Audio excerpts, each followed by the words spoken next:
Сақтардың басты жауы парсылар болған. Бірде Зарина ханшайым аң аулап жүріп, парсы жауынгерлеріне жолығып қалады.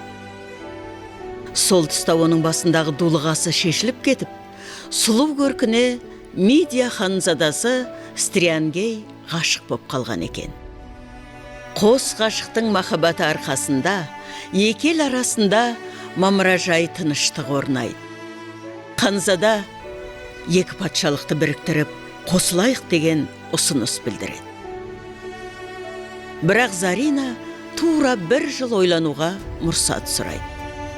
Арада 1 жыл өтіп, екі елдің әскері бетпе-бет кездеседі. Армысыз сүйіктім, жүрегімнің қалауы бір өзіңіз болса да, ерге шыға алмайды екен. Себебі, мен сізге ханым болсам, халқым да сізге бағынышты болып, еңкеюі тиіс. Ал мен үшін халқымның бостандығынан биік ештеңе жоқ. Елімді ешкімнің алдында еңкейте алмаймын. Хош болыңыз сүйіктім, деп атының басын кері бұрады.